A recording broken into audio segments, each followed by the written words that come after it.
Haleluya. Silakan duduk dalam hadirat Tuhan. Shalom. Shalom.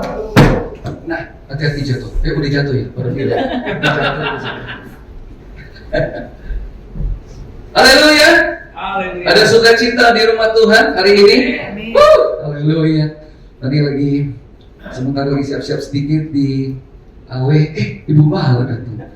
Langsung ibu kepala dari ujung dari ini. Pak Tommy ada di sini. Wah, ketahuan dimakan dulu. Dari mampir dulu sebentar ke bawah. Saya dari pagi lagi ada pelayanan di Kelapa Gading. Baru tadi langsung ke sini jadi belum sempat isi apa-apa. Jadi isi dulu tadi sedikit penggembala di bawah. Baru saya ke atas. Amin. Supaya ada tenaganya gitu loh, ya kan? Tempat ini. Haleluya. Kita memasuki bulan Prapaskah. Karena di akhir bulan ini nanti kita akan masuk kepada Minggu Paskah, dan ini satu hal yang luar biasa. Bapak Ibu melihatnya sebagai hal yang luar biasa nggak? Saya melihatnya sebagai hal yang luar biasa sih. Bahwa hari ini saya akan berbicara tentang teladan Yesus, tapi sebenarnya gini, saya ingin sedikit membuka, menyadarkan Bapak Ibu bahwa Paskah tahun ini atau perayaan-perayaan Kristen di tahun ini itu istimewa sekali. Kalau menurut saya. Karena apa? Karena begini ya. Karena begini, Bapak Ibu. Pada tahun ini, khususnya kemarin pada bulan Februari, saya nggak bicara politik di sini ya. Pada bulan Februari kemarin, ya, Presiden kita menerbitkan keputusan Presiden nomor 8 tahun 2024. Di dalamnya memuat perubahan penting dalam nomenklatur agama. Berarti kalau ada perubahan penting dalam nomenklatur agama, berarti ini sesuatu yang tidak dapat dirubah-rubah lagi. Ini katakan gini, salah satu poinnya adalah penggantian nama Isa Al-Masih menjadi Yesus Kristus. Bapak Ibu tahu nggak? Berarti di akhir bulan ini, waktu kita merayakan Jumat Agung, di tanggalan kita sudah tertulisnya wafatnya Isa. Yesus Kristus, bukan Isa Al-Masih lagi. This is mind blowing bagi saya.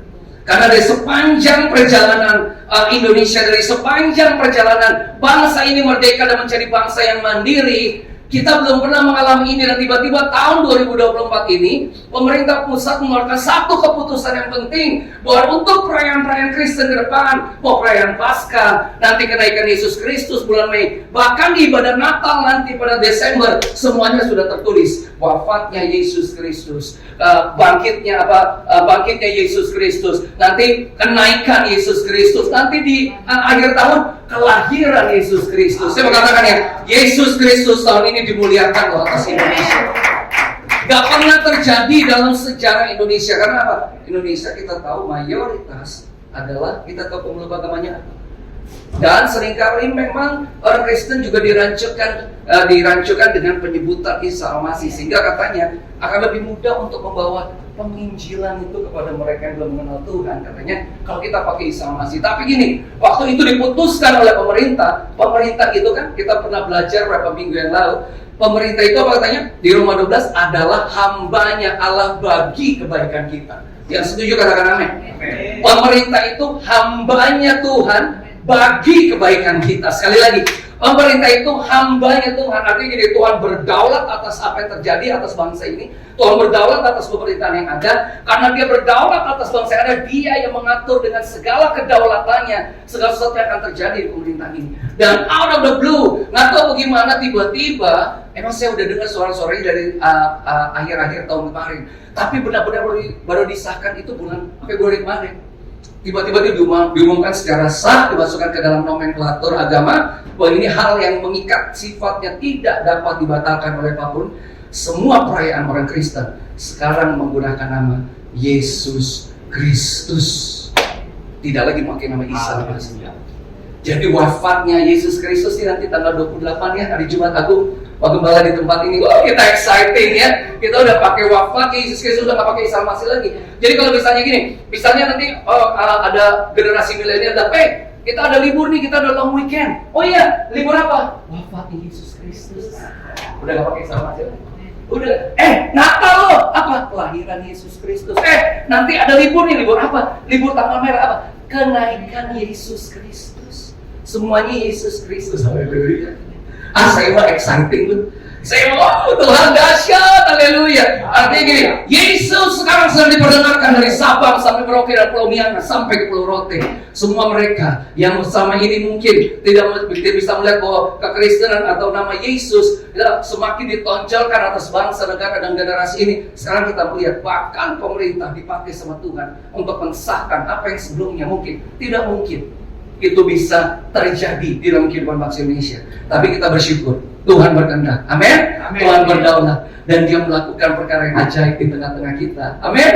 Jadi nanti mohon Herman siap-siap kita. Ini Bapak Gembala Sony udah bilang kita lagi masuk minggu-minggu Prapaskah ya. Setiap Jumat nanti kita akan ada ibadah Prapaskah khusus. Nanti Bapak Gembala nanti akan berkhotbah mengenai perjalanan menuju Paskah nanti di akhir bulan. Jadi Bapak Ibu yang hadir hari ini, saya undang hari Jumat. Hari Jumat ya, setiap hari Jumat sore jam 6 datang. Karena di sini ada istilahnya khotbah serial setiap Jumat. Mulai dari tanggal 8 besok, 2 minggu lagi ya. Jam 4. Oh ya, jam 4 sore. Jam 4 sore ada ibadah Prapaskah di tempat ini setiap jam 4 sampai kira-kira jam 6. Nanti jam 6 dilanjutkan lagi dengan ibadah praise and worship. Jadi hari Jumat itu kita dari jam 4 sampai jam setengah 8 ada di tempat ini. Luar biasa, panjang sekali ini tempatnya. Jadi kita memuji menyembah Tuhan, tapi juga kita mendengarkan wahyuan atau firman yang disampaikan mengenai bagaimana Yesus menyelamatkan kita sampai kita masuk ke masa Paskah. Haleluya. Kita bersyukur, amin. Ikut ya, jadi gabung kita undang semua Bapak Ibu untuk hadir. Baik, keteladanan Yesus. Kenapa kita pada masa Minggu Prapaskah ini tentunya kita disadarkan kembali tentang bagaimana nilai-nilai penebusan Kristus itu harusnya menjadi nilai-nilai kehidupan kita. Waktu saya sedang merenungkan apa yang mau saya bagikan hari ini, Tuhan memberikan kepada saya Filipi 2 ayat 1 sampai 11. Mau kita buka bersama-sama Filipi 2 ayat 1 sampai 11. Kita bacakan bergantian lagi ya. Saya ganjil Bapak Ibu ayat 6 sampai selesai. Ayat 1 saya mulai. Jadi karena dalam Kristus ada nasihat, ada penghiburan kasih, ada persekutuan roh, dan ada kasih mesra dan belas kasihan. Ayat 2 Bapak Ibu.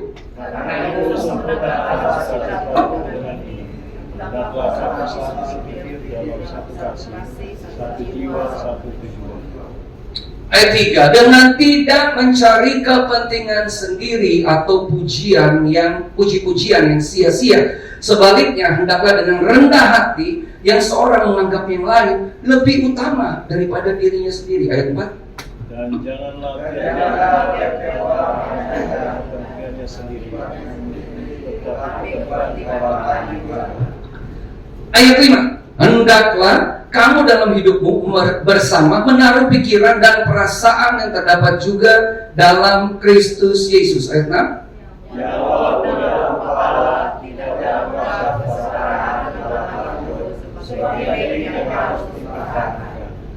Ayat ke-7, melainkan telah mengosongkan dirinya sendiri dan mengambil rupa seorang hamba dan menjadi sama dengan manusia. 8. Dan dalam keadaan sebagai manusia ia telah merendahkan dirinya dan sampai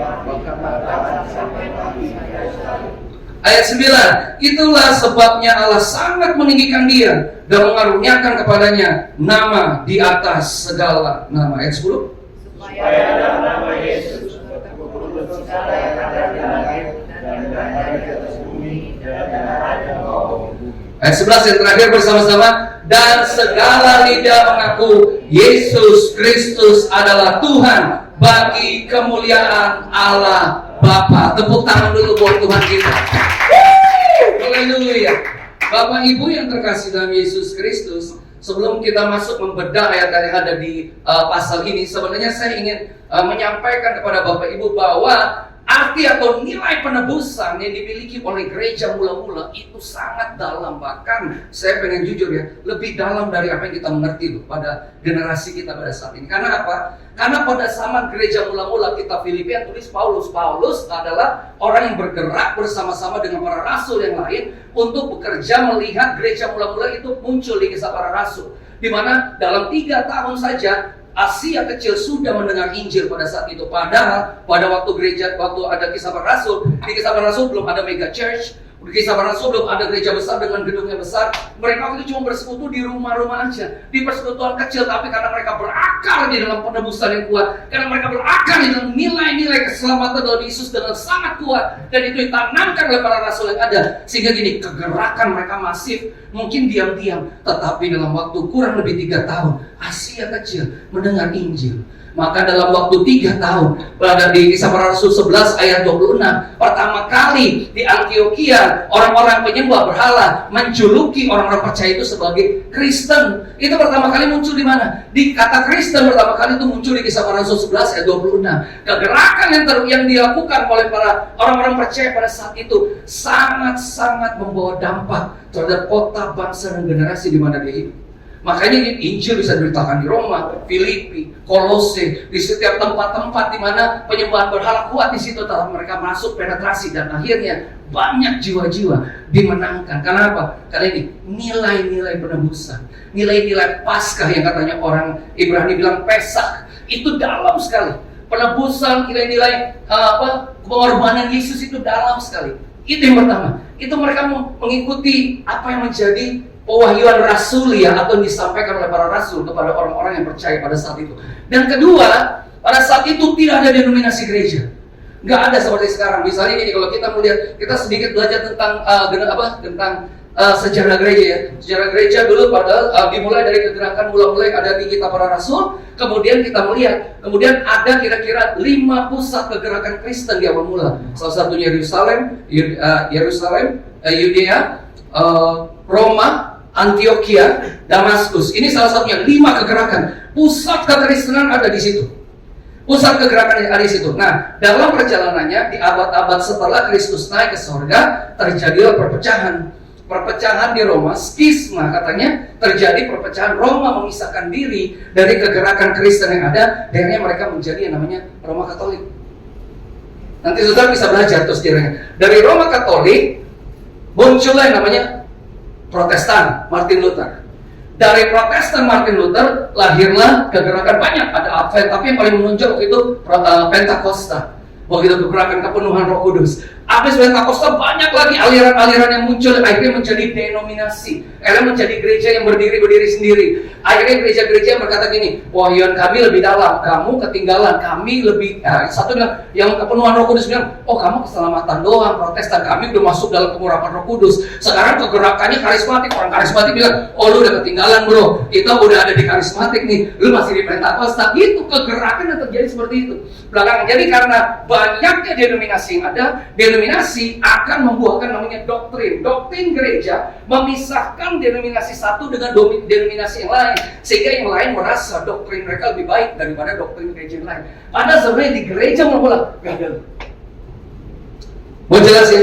Kalau kita mau jujur sama kita, gak ada denominasi dalam gereja. Bahkan even saya tadi udah singgung, kata Kristen itu baru pertama kali muncul di Kisah Para Rasul 11 ayat 26. Itu pun di Antioquia, julukan yang diberikan orang Antioquia terhadap orang-orang Kristen yang ada. Makanya saya bilang ini, pengertian penebusan dalam masa-masa Paskah bagi orang Yahudi pada saat itu yang sudah menerima Yesus itu dalam sekali. Saking dalamnya mereka berakar di dalam pengertian akan penebusan di dalam Kristus, sehingga mereka berani menginjil dan membawa kabar baik dimanapun mereka berada. Dan perjalanan penginjilan mereka ditandai dengan ini, tanda-tanda, keajaiban, mujizat, pernyataan karunia-karunia Roh yang mengalir dalam kehidupan mereka. Dan itu dahsyat sekali. Saya rindu ya, nanti satu kali Indonesia mengalami hal itu juga. Kita melihat revival akan terjadi bukan oleh karena terjadi di satu denominasi tertentu, tetapi nih sebagai tubuh Kristus kita benar-benar bergerak bersama-sama. Bukan membawa denominasi, tapi membawa Yesus bagi orang-orang yang membutuhkan. Karena di bangsa ini Yesus sudah diperdengarkan melalui perayaan-perayaannya. Sekarang orang-orang nggak pakai nama lain lagi. Sekarang kita merayakan Paskah udah pakai nama Yesus, merayakan Natal udah pakai nama Yesus, kenaikan udah pakai nama Yesus. Yesus sudah diperdengarkan. Tiba saatnya gerejanya bangkit membawa pengenalan akan Yesus atas kota, bangsa, dan generasi. Mau saudara? Ini kita bakal melihat revival sih. Bukan hanya revival, harvesting. Kita akan melihat satu penuaian. Makanya Bapak Ibu Gembala, mau usah khawatir kalau sekarang masih agak kosong. Tuhan yang bawa jiwa-jiwa datang. When harvesting is coming, waktu the season of harvest is coming, waktu ada musim penuaian itu terjadi, jiwa-jiwa itu akan haus mencari Tuhan. Dan Mount Hermon harus menjadi gereja atau wadah yang siap untuk menerima jiwa-jiwa yang haus mengalami Tuhan di tempat ini. Mereka datang bukan karena siapa yang di atas mimbar, bukan. Tapi mereka rindu mengalami Yesus, mengalami hadiratnya, mengalami perjumpaan yang mengubahkan kehidupan. Artinya malah saat ini kita melihat visi ke depan. Kita melihat satu visi ke depan yang dahsyat dan luar biasa. Haleluya, haleluya. Nah, ayat ini mungkin slide satu lagi. Nah, Jesus is the Jewish Messiah. Ada satu, saya akan masuk di sini dulu sebelum kita masuk ayat-ayatnya. Nah, di sini saya kenapa bilang Yesus adalah Mesiasnya atau Mesias orang Yahudi, atau dia adalah orang Yahudi, seorang Mesias yang dibangkitkan dari bangsa Yahudi. Satu kali ya, di Yohanes 4 ayat 22, waktu dia berjumpa dengan perempuan di Samaria, Yesus bilang gini, perempuan, keselamatan datang dari bangsa Yahudi. Karena sebenarnya saat itu Yesus bisa aja bilang gini, keselamatan datang daripada aku firman menjadi manusia. Akulah keselamatan itu. Dia bisa bilang gitu. Tapi kenapa sama perempuan di Samaria ini bilang gini? Dia bilang gini, perempuan, keselamatan itu datang dari bangsa Yahudi. Ini saya bacakan ya, Yohanes 4 ayat 22. Ini jelas sekali Tuhan Yesus berkata waktu dia sedang, kamu menyembah apa yang tidak kamu kenal? Kami menyembah apa yang kami kenal. Sebab keselamatan datang dari bangsa Yahudi.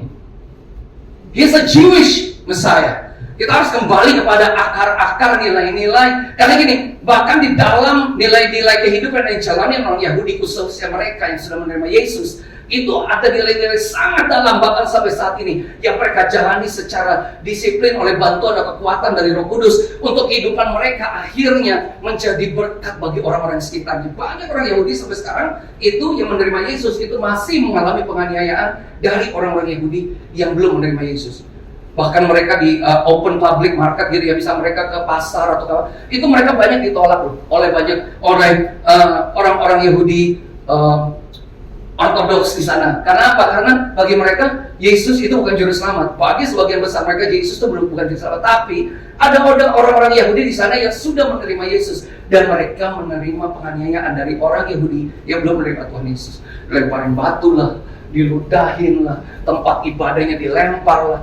Bahkan ini saking mereka mengalami penganiayaan di sana, mereka harus punya komunitas sendiri di mana mereka bertani di sana, mereka menumbuhkan tanaman-tanaman untuk mereka menghidupi komunitas mereka sehari-hari. Jadi saat itu mereka punya hasil pertanian, labu, apa ternakan mereka pergunakan untuk kalangan mereka orang-orang Yahudi yang sudah menerima Yesus. Salah satunya di Rakyat Hasmona. Nanti kalau misalnya kita nanti kunjungi mereka. Mereka kayak semacam satu komunitas yang terisolasi. Karena apa? Secara diam-diam juga mereka tuh seringkali ngeri untuk bisa menyatakan iman mereka di tengah-tengah bangsa Yahudi. Kenapa? Penganiayaan itu terjadi. Tetapi Yesus menyatakan kepada kita semua hari ini, seperti dia menyatakan kepada perempuan di Samaria itu, dengan jelas bahwa keselamatan datang dari bangsa Yahudi. Dia mengatakan bahwa you have to go back to the Jewishness Messiah. Kamu harus kembali kepada kemesiasan Yahudi karena aku dibesarkan dari keluarga Yahudi. Maria dan Yusuf adalah orang Yahudi. Dari kemana Tuhan Yesus dari umur 12 sampai dia muncul lagi umur 30, ada berbagai macam prediksi. Tapi gini, dari semenjak kecil seorang Yahudi yang dibesarkan secara Yahudi, dia harus masuk ke dalam yang namanya dia kalau di kita namanya Midrash El Hashim atau pengenalan akan Tuhan yang mereka sembah. Akhirnya mereka masuk ke dalam, kalau di sini apa namanya? Madrasah gitu.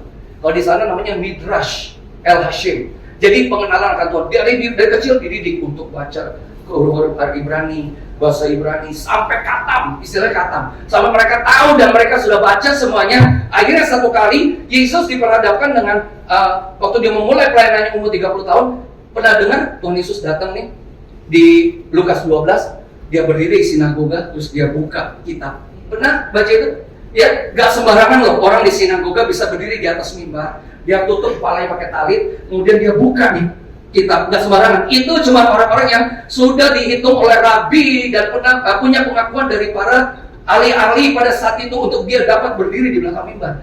Oh, bagi orang Yahudi untuk berdiri di belakang mimbar seperti ini itu nggak sembarangan. Hanya orang-orang yang katam, yang sudah ngerti, sudah tertanam dari kecil mereka dididik untuk bisa mengenal apa yang sudah Elohim mereka lakukan dalam kehidupan mereka dan semua ajaran-ajarannya. Kalau mereka sudah ada saatnya dia bisa berdiri di atas mimbar dan dia bisa mengajar. Yesus berdiri di Lukas 12. Dia buka kitab, terbukalah kitab Yeremia. Dan di situ terbukalah kitab Yesaya. Lalu dia bilang gini, Roh Tuhan ada padaku karena dia telah mengurapi aku untuk menyampaikan kabar baik kepada apa? Kepada orang miskin. Untuk aku menyampaikan kabar baik kepada mereka, memerdekakan mereka yang tertindas, memerdekakan mereka yang terbelenggu, untuk mencelikan mata yang buta, untuk untuk menyembuhkan hati yang hancur, dan untuk memberitakan tahun rahmat Tuhan. Itu berlaku bagi setiap orang yang percaya pada. Itu dahsyat sekali. Waktu dia tutup Alkitab itu, dia deklarasikan kepada semua yang dengar, hari ini genaplah apa yang tertulis sewaktu engkau mendengar. Marah semua. Kita pernah baca, ini Bapak Ibu baca lagi gitu ya, kita marah semua orang-orang Indonesia. Lu siapa? Lu bisa genapin ayat yang tertulis? Emang lu siapa? Dia lagi deklarasikan bahwa dia itu Mesias pada saat itu.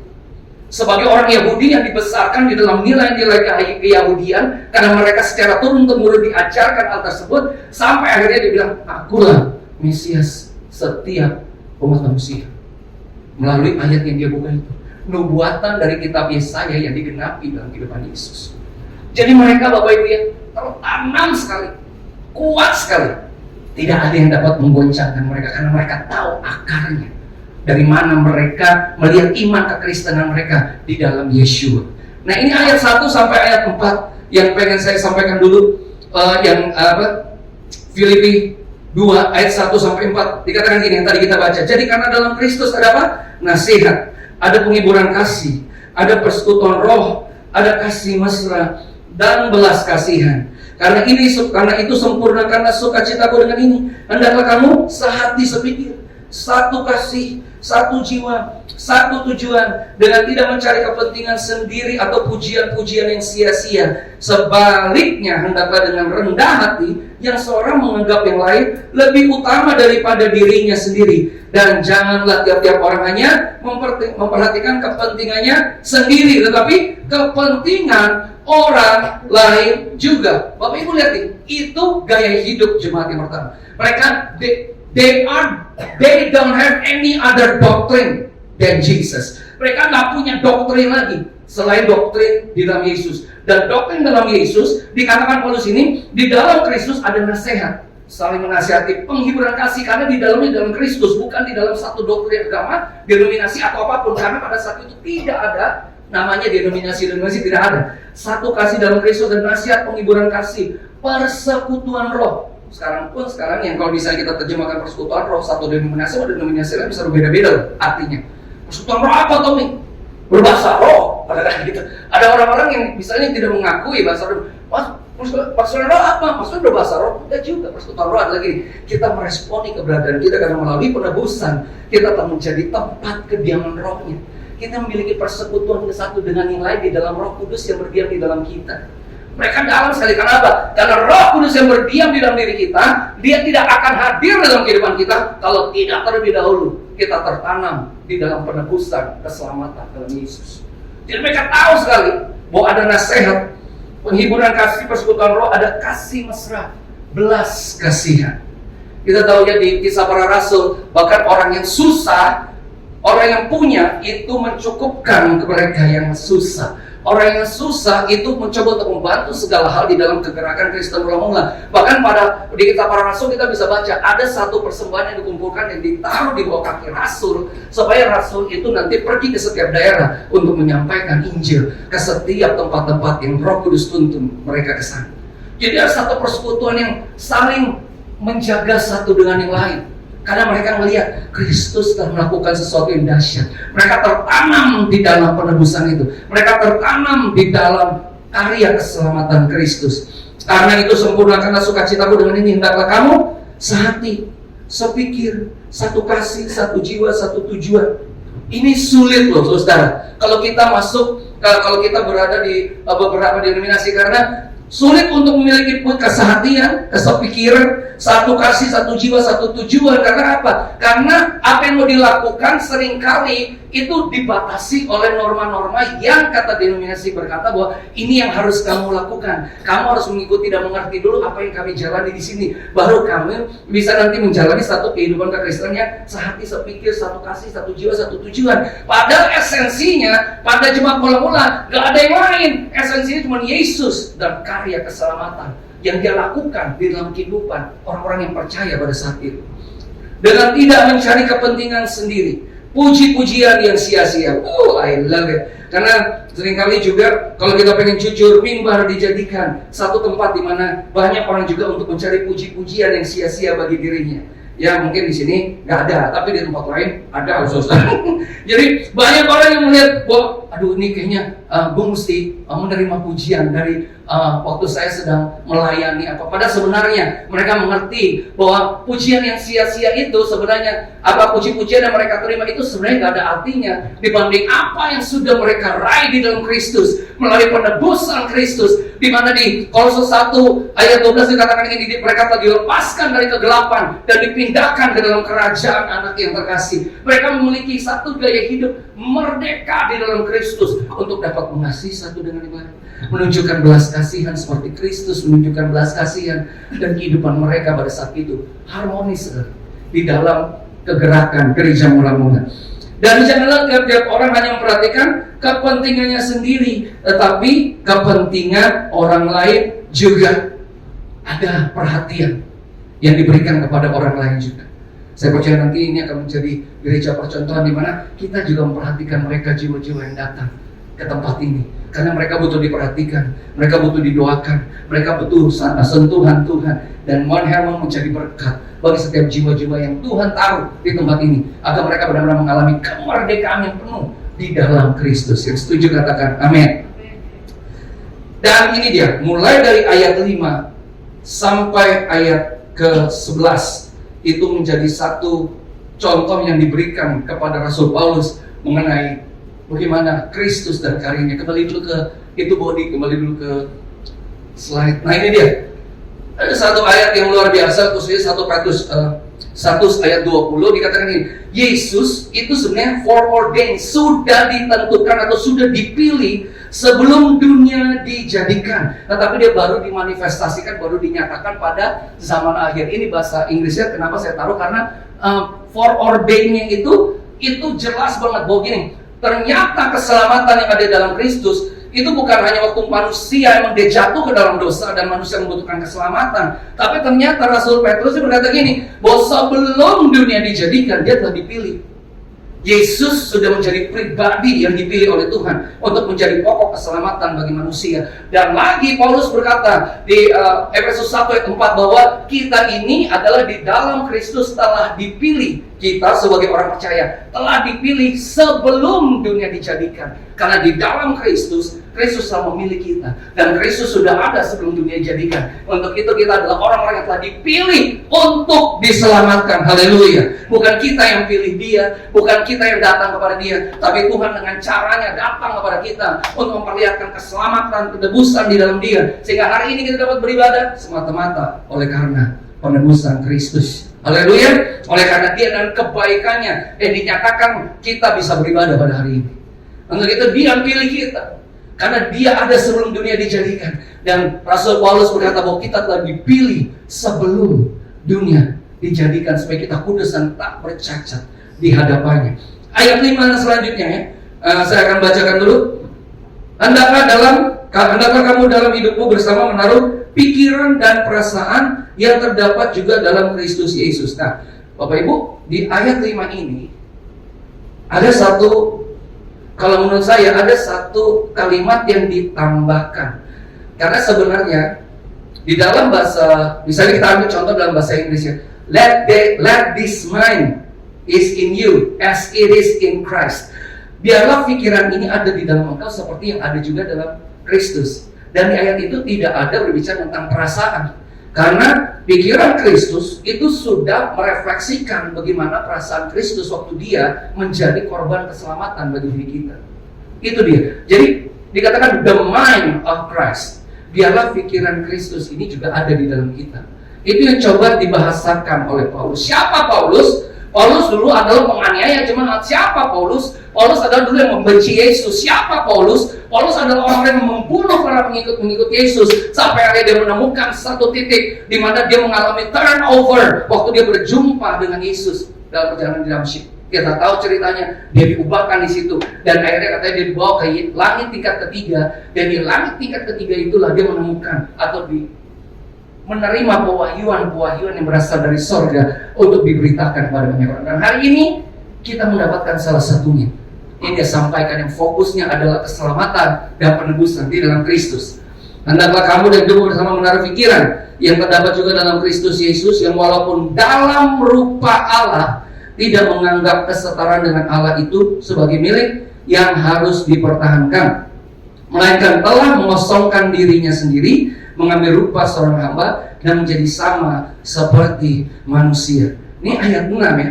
Yang walaupun dalam rupa Allah tidak menganggap kesetaraan dengan Allah itu sebagai milik yang harus dipertahankan, melainkan telah mengosongkan dirinya. Itu artinya gini, dalam terjemahan yang lain dikatakan gini, He make himself no reputation. Dia tinggalin tuh sorga. Dia lepaskan atribut dia sebagai Allah. Dia lepaskan semua kemuliaan yang dia miliki bersama dengan Bapaknya. Dia turun ke sorga, mengosongkan dirinya, melepaskan semua kenyamanan sorga untuk menyelamatkan kita.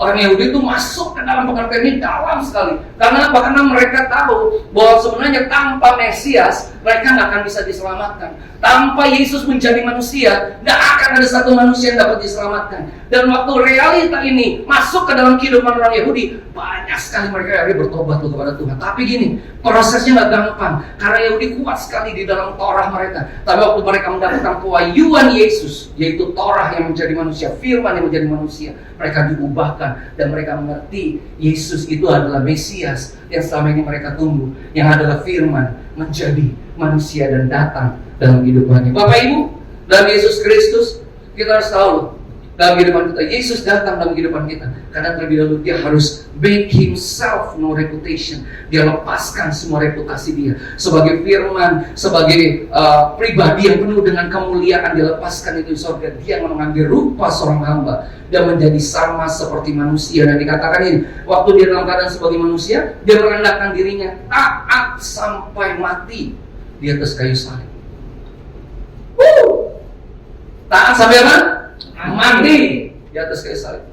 Kenapa? Dia harus taat sampai mati di atas kayu salib buat kita. Supaya apa? Kita mengambil bagian di dalam kerajaannya. Tanpa kematian dan ketaatan Kristus, hari ini kita nggak ada. Tanpa kematian dan ketaatan Kristus, gereja nggak ada. Tanpa kematian dan ketaatan Kristus, nggak ada manusia di bawah kolong yang ini dapat diselamatkan. Untuk itu Bapak Ibu saya mau tekankan ya, berharga sekali ibadah kita loh kepada Tuhan. Bukan karena kita anggota gereja, bukan.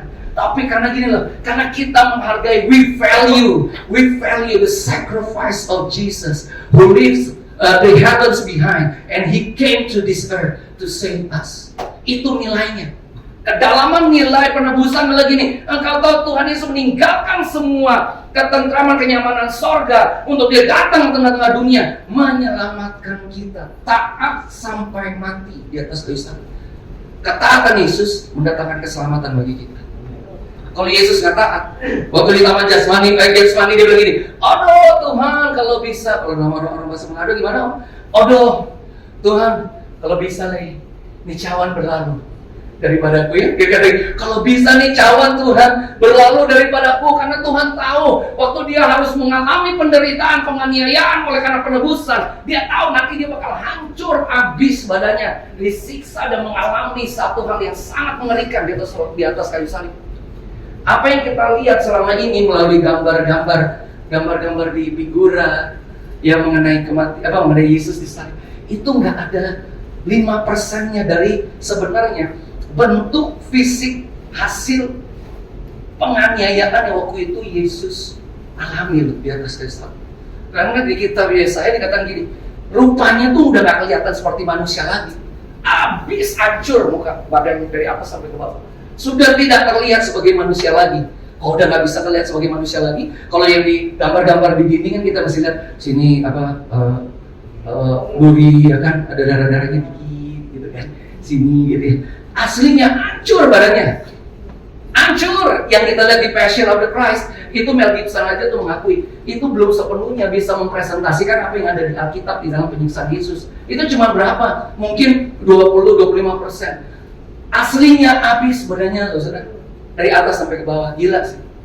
Kalau ngebayangin itu udah tidak kelihatan seperti manusia lagi. Saking hancurnya tuh badannya dari atas sampai ke bawah. Lihat nilainya. Kalau bisa kita ngeliat, aduh Tuhan, lu bisa mau hancur gitu badan dari atas sampai ke bawah kan. Cuman ini nih jiwa seorang Tommy, jiwa seorang Fable, jiwa seorang Om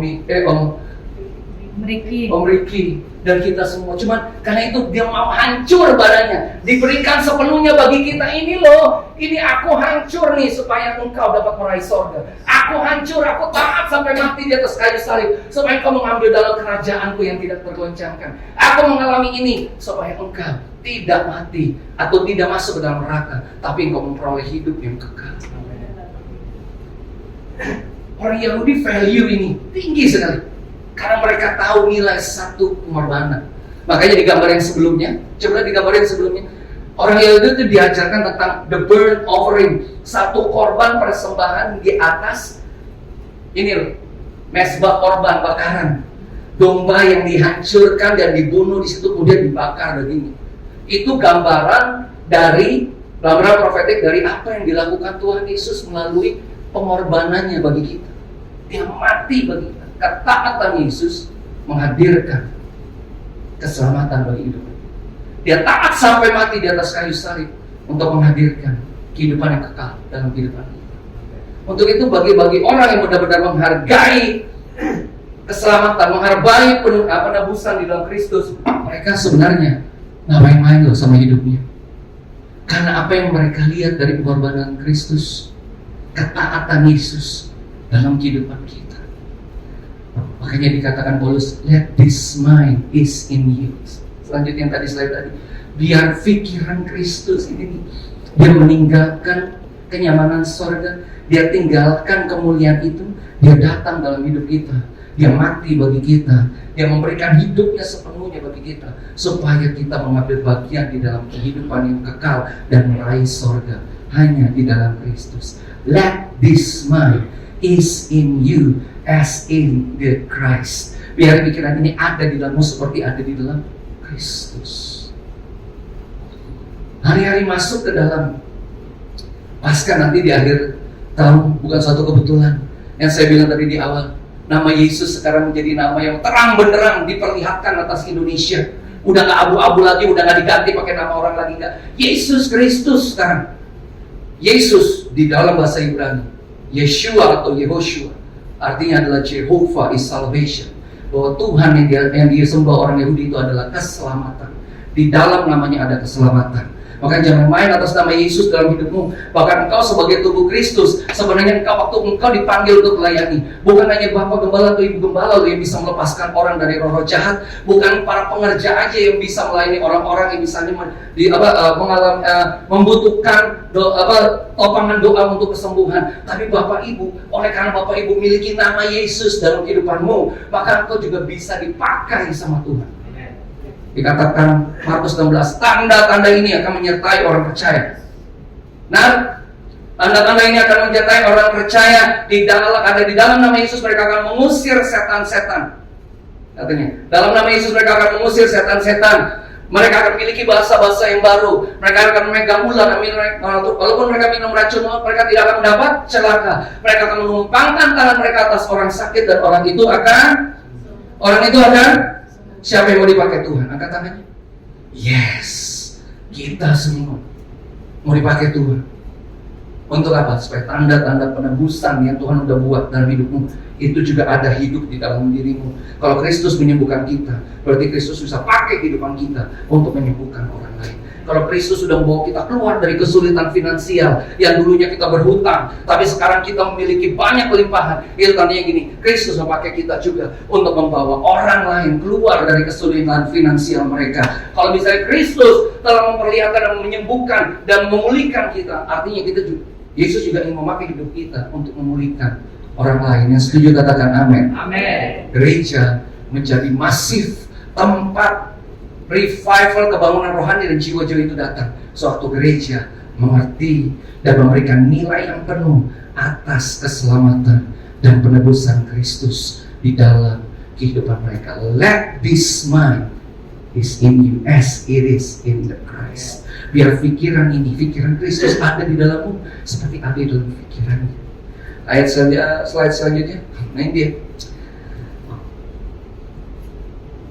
Dan dalam keadaan sebagai manusia telah merendahkan diri, itulah sebabnya Allah sangat meninggikan dia, mengaruniakan kepadanya nama di atas segala nama, supaya dalam nama Yesus bertekuk lutut segala yang ada di bumi, di langit, dan yang ada di atas bumi, dan yang ada di bawah bumi, dan segala lidah mengaku Yesus Kristus adalah Tuhan bagi kemuliaan Allah Bapa. Tanpa Yesus datang, dia taat sampai mati, menjadi hamba, menjadi rupa seorang hamba, dan menjadi sama seperti manusia, dan taat sampai mati di atas kayu salib. Tidak ada nama Yesus yang akan bisa menyelamatkan kita, dan lutut yang bisa bertelut tidak bisa mengakui Yesus adalah Tuhan. Kalau pertama kali Yesus dia merendahkan diri dulu, dia datang ke tengah-tengah dunia, dia datang dalam kehidupan kita, dia menyelamatkan kita, menyembuhkan kita, membawa terobosan dalam kehidupan kita. Yesus pertama kali harus menunjukkan satu keteladanan melalui hidupnya yang dia persembahkan bagi hidupmu, hidup Bapak, Ibu, dan hidup saya, supaya apa? Kehidupan kita juga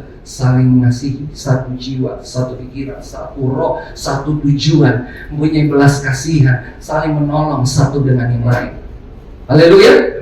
Amin. Waktu itu ada, kita tahu, oh, kenapa refleksinya dia, bukan kita. Kalau kita ini penuh kelemahan, seringkali kita kan gak sadar kalau bisa kita memanifestasikan hal-hal yang bukan berasal dari Kristus. Tapi waktu kita menempatkan, when we value the sacrifice of Jesus in our life, waktu kita menaruh nilai yang dalam, nilai yang tinggi terhadap apa yang sudah Yesus lakukan melalui pengorbanannya, maka hidup kita menjadi refleksi dari dia sendiri di tengah-tengah kehidupan banyak orang.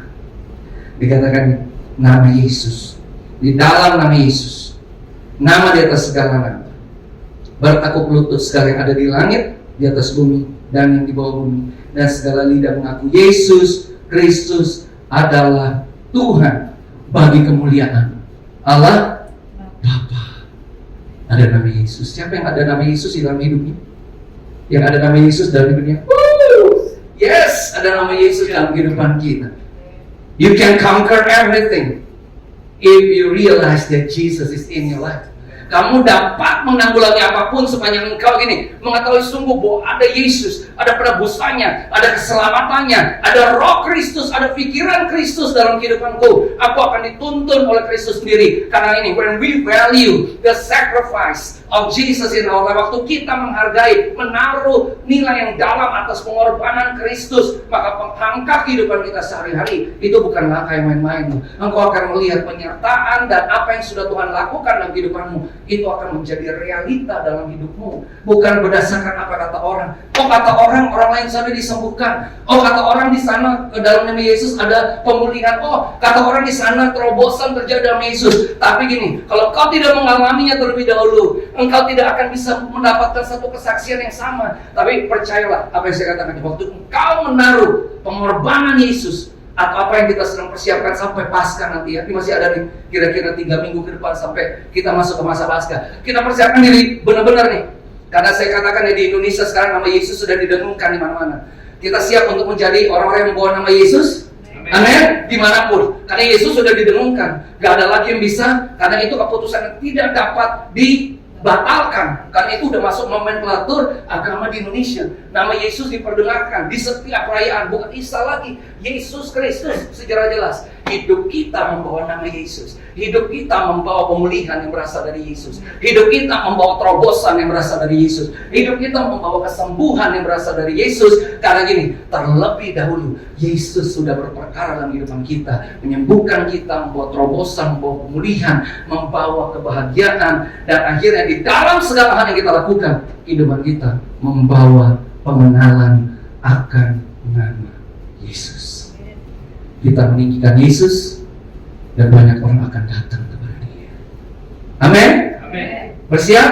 Makanya saya bilang tadi awal, saya excited banget mengenai Paskah tahun ini. Karena ini sudah bicara wafat Yesus Kristus. Nanti pas hari Minggunya Paskah, kebangkitan Yesus Kristus. Nggak pakai kisah lagi. Nanti bulan Mei 40 hari kemudian apa kan? Kenaikan Yesus. Di akhir tahun Pak, ada kelahiran Yesus Kristus.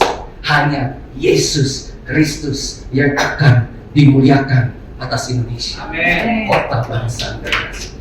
Amin. Yuk kita bangkit berdiri yuk. Bungan yuk.